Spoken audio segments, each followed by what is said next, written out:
السلام علیکم ورحمۃ اللہ وبرکاتہ۔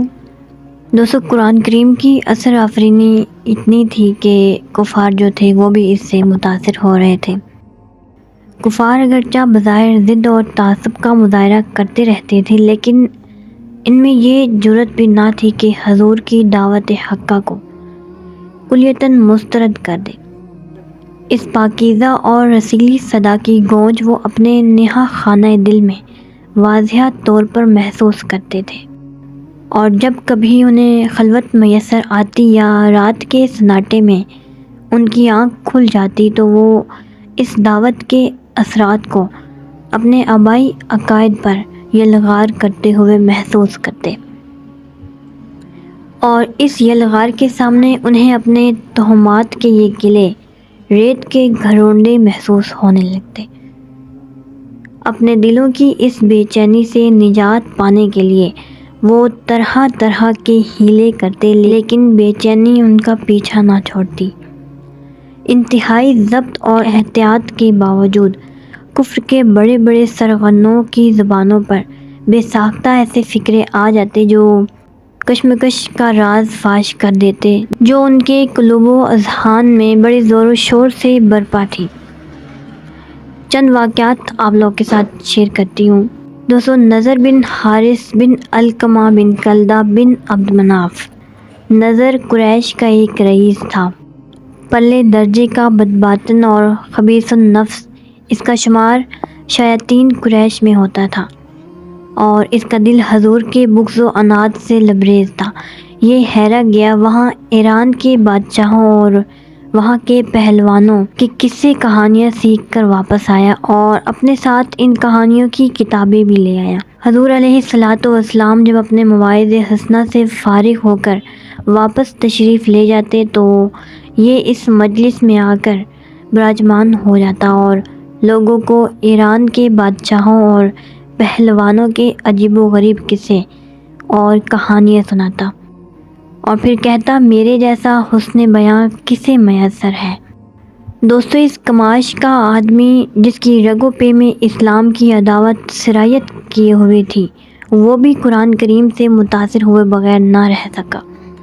ابو جہل نے جب اپنے منصوبہ کی ناکامی کی وجہ بیان کی کہ وہ کیوں نہ حسب وعدہ حضور کو اپنے پتھر کا نشانہ نہ بنا سکا، تو نضر بھی اس محفل میں موجود تھا۔ اس سے ضبط نہ ہو سکا اور اٹھ کھڑا ہوا۔ کہتا ہے، اے قریشیو، جس بڑی مصیبت میں تم مبتلا ہو، اس سے نجات کی کوئی صورت تمہیں نہیں سوچتی۔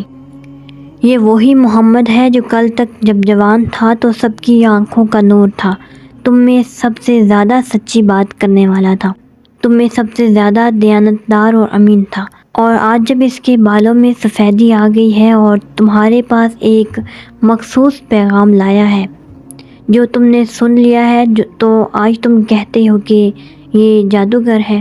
لا واللہ ما ہوا بساحر، نہیں با خدا وہ جادوگر نہیں ہے۔ ہم نے جادوگر بھی دیکھے ہوئے ہیں اور ان کی گرہیں لگا کر ان میں پھونک مارنے کا انداز بھی ہمیں معلوم ہے۔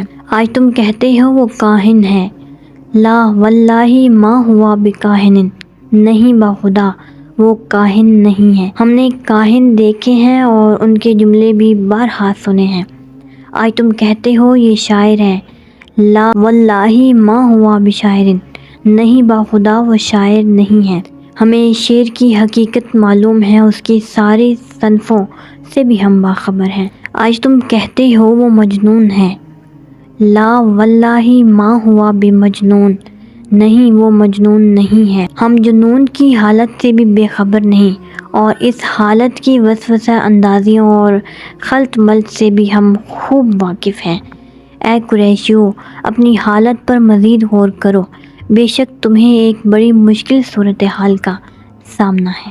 دوستو، ولید بن مغیرہ کے خیالات بھی آپ لوگ کے ساتھ شیئر کرتی ہوں کہ حج کا موسم قریب آ رہا تھا، اور جزیرہ عرب کے گوشہ گوشہ سے آنے والے حاجیوں کے قافلوں کی آمد تھی۔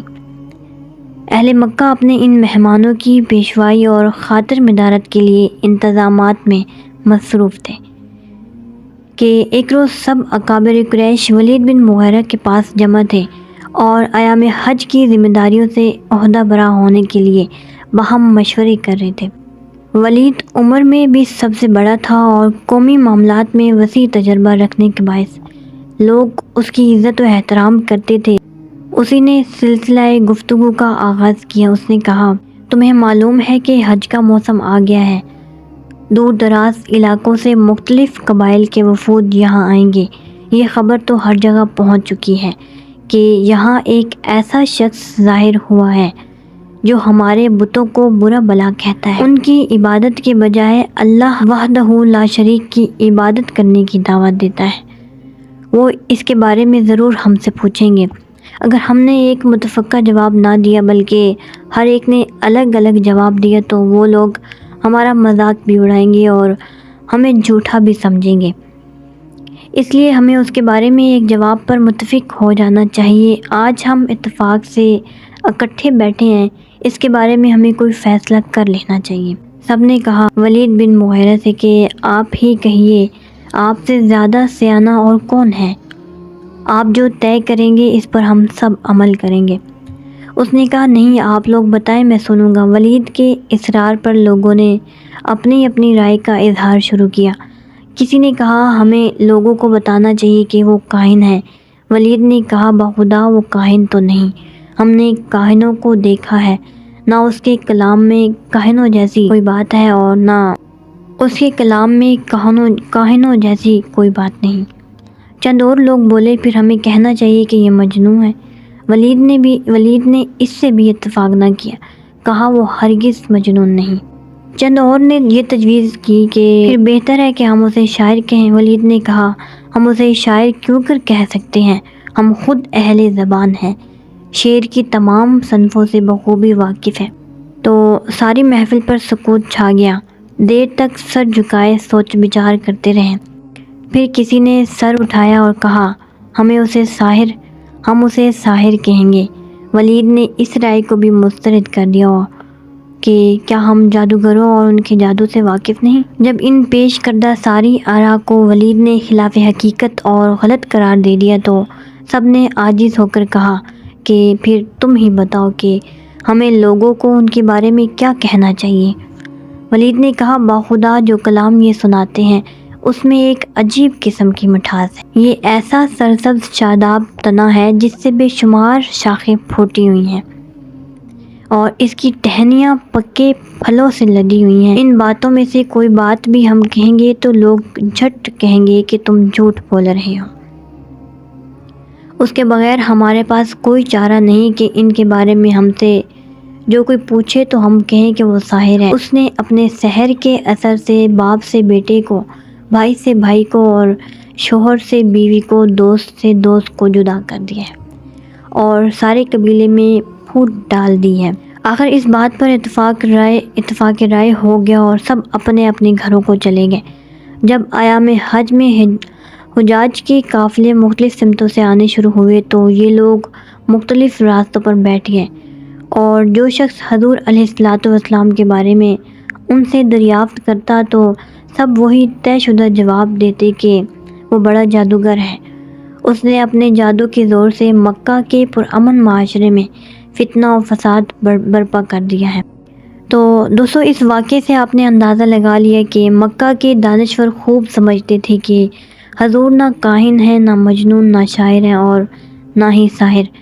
تو قرآن کریم کے بارے میں بھی وہ دل کی گہرائیوں سے تسلیم کر کے اسلام کے شجر دعوت کا تنا اتنا سرسبز شاداب ہے کہ اس سے بے شمار شاخیں پھوٹ رہی ہیں اور ہر شاخ میٹھے اور پکے ہوئے پھلوں سے جھوم رہی ہے۔ ولید نے قرآن کریم کے بارے میں جو رائے دی ہے اس کے الفاظ یہ ہیں، ازک وہ تنا جس سے بکثرت شاخیں پھوٹی ہوئی ہوں، ایسا پھل جو پکا ہوا ہو اور جس کو توڑنے والے توڑتے ہیں۔ یہ سب کچھ جاننے اور ماننے کے باوجود وہ حضور علیہ الصلوۃ والسلام پر ایمان لانے کے لیے تیار نہ تھا۔ یہ ان کی حرمہ نصیبی تھی جس کا سبب ان کا اندھا تعصب تھا۔ چنانچہ اسی ولید کے بارے میں قرآن کریم کی یہ آیتیں نازل ہوئیں۔ قرآن کریم کی یہ چند آیتیں نازل ہوئی سورۃ المدثر کی 11 تا 25 آیات۔ اس کا ترجمہ آپ لوگوں کے ساتھ شیئر کرتی ہوں کہ آپ چھوڑ دیجئے مجھے اور جس کو میں نے تنہا پیدا کیا ہے اور دے دیا ہے اس کو مال کثیر اور بیٹے دیے ہیں جو پاس رہنے والے ہیں اور مہیا کر دیا ہے اسے ہر قسم کا سامان، پھر طمع کرتا ہے کہ میں اسے مزید عطا کروں۔ ہرگز نہیں، وہ ہماری آیتوں کا سخت دشمن ہے۔ میں اسے مجبور کروں گا کہ وہ کٹھن چڑھائی چڑھے۔ اس نے غور کیا اور پھر ایک بات طے کر لی۔ اس پر پھٹکار، اس نے کتنی بری بات طے کی۔ اس پر پھر پھٹکار، کیسی بری بات اس نے طے کی۔ پھر دیکھا، پھر منہ بسوڑا اور تر شروع ہوا، پھر پیٹھ پھیری اور غرور کیا، پھر بولا یہ نہیں مگر جادو جو پہلوں سے چلا آتا ہے، یہ نہیں مگر انسان کا کلام۔ کفار مکہ نے اپنے پروگرام کے مطابق باہر سے آنے والے حاجیوں کو حضور کے بارے میں یہی بتایا کہ آپ ساحر ہیں، اور اس کا نتیجہ یہ ہوا کہ وہ قافلے واپسی میں جہاں جہاں سے گزرتے، جہاں جہاں پہنچے، وہ حضور علیہ السلام کے بارے میں سب کو بتاتے گئے۔ چنانچہ حضور علیہ السلام کے ذکر خیر سے عرب کی سرزمین کا چپا چپا گونجنے لگا۔ تو دوستو، آج کی ویڈیو کو یہیں پر اینڈ کرتی ہوں، اور مزید یہ کہ اس ویڈیو کے متعلق اپنی رائے کا اظہار ضرور دیجیے گا۔ ایک نئی ویڈیو کے ساتھ پھر ملتے ہیں، اور چینل کو سبسکرائب کرنا مت بھولیے گا۔ تھینک یو سو مچ۔ اللہ حافظ۔